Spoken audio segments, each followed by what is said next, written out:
Day 4 at Indian Wells, and this one had everything. A world number 1 looking completely untouchable, a defending champion fighting his way back from the dead, 2 upsets that nobody saw coming, and a 19-year-old Brazilian who saved match point and then won anyway, like it was just another Tuesday. Let's get into it, because there is a lot to cover. We start with Alcaraz, and honestly, where do you even begin?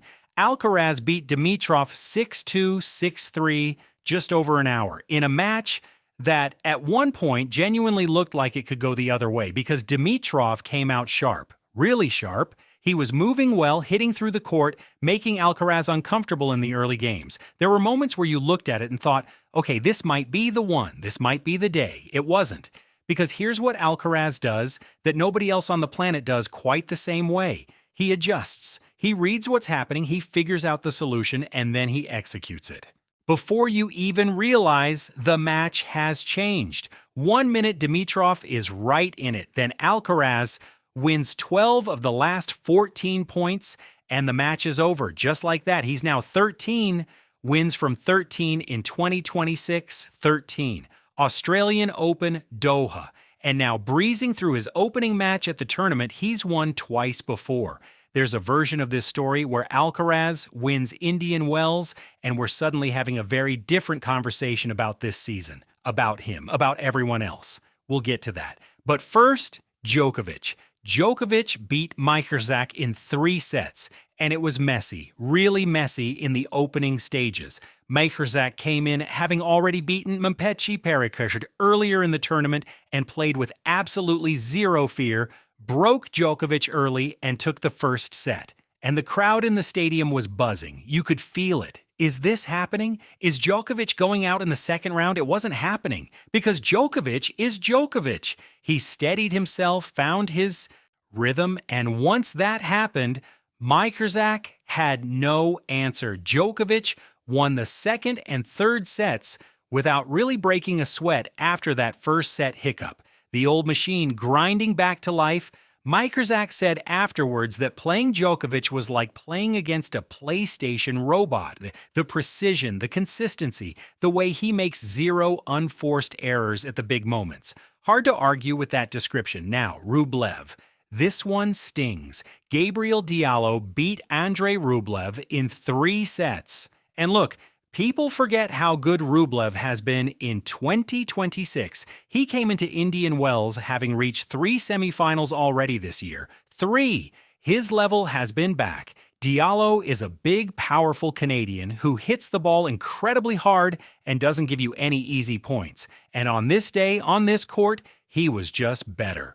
For Rublev, another early exit at a Masters 1000 despite the good form leading into it. Gutting. But the story of the day, and I mean the actual story, the one people are going to be talking about for a while, is Fonseca. Fonseca beat the 16th seed Khachanov 4-6, 7-6, 6-4. 2 hours and 15 minutes, and the scoreline makes it look like a solid win. What the scoreline doesn't tell you is what happened inside that second set tiebreak. Fonseca took a 4-1 lead in the tiebreak, and he was in complete control and then started making unforced errors born out of doubt. Suddenly, it was 4-6, 2 match points for Khachanov. The whole match was basically gone. And here's what Fonseca did. He blasted a forehand return on the first match point that drew a backhand error from Khachanov. Then serving at 5-6, he nailed an ace down the tee, match point saved. Tiebreak 1. Third set, he broke early twice and closed it out without ever looking back. And then he won the tiebreak. And then he won the second set. And then he walked off the court having beaten a 16th seed who was ranked 19 places above him. This kid is special. And I don't say that lightly because you can be talented and fall apart when match points are against you. Plenty of players have done exactly that. Fonseca didn't. He found something at 19, at a Masters 1000, when it mattered the most. That's not a talent thing. That's a character thing. De Minaur beat Korda in 3 sets, and that one was harder than it needed to be. Korda pushed him. The first set was a real battle. But De Minaur's fitness and his ability to grind through long rallies eventually wore the American down. He's quietly one of the most consistent players in this draw. You never quite notice him creeping through the rounds until suddenly he's in the quarterfinal and everyone's surprised.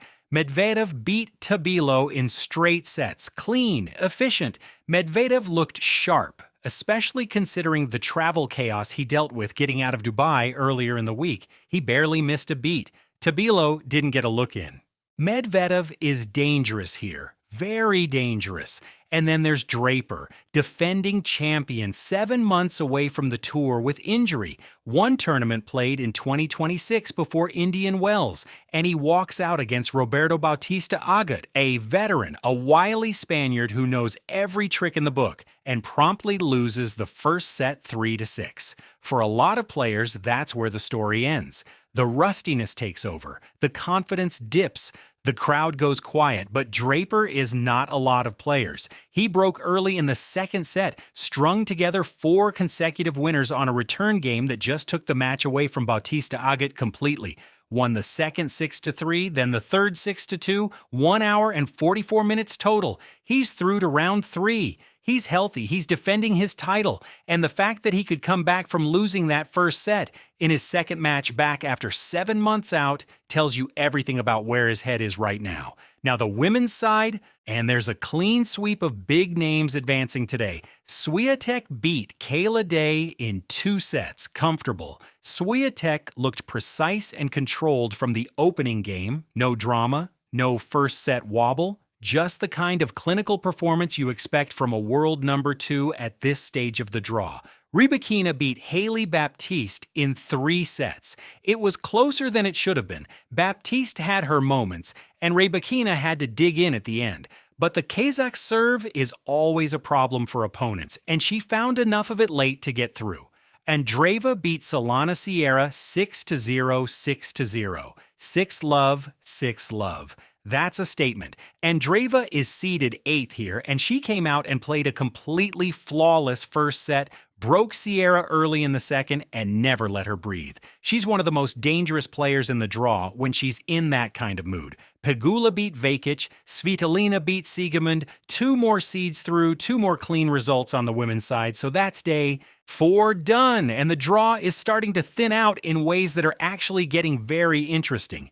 Alcaraz is through and looks unbeatable, Djokovic is through and looks dangerous, Fonseca is through and looks fearless, and Draper, the defending champion, is still standing despite barely playing for 7 months. The third round starts now, and things are about to get a whole lot more serious. Sinner plays Shapovalov next, and given Shapovalov's form this week and Sinner's mixed start to the season, that one is not the walkover it might look like on paper. What do you think?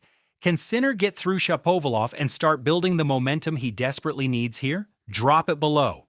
That's it for today. If you enjoyed the video, leave a like and subscribe. It helps me a lot to keep posting videos daily.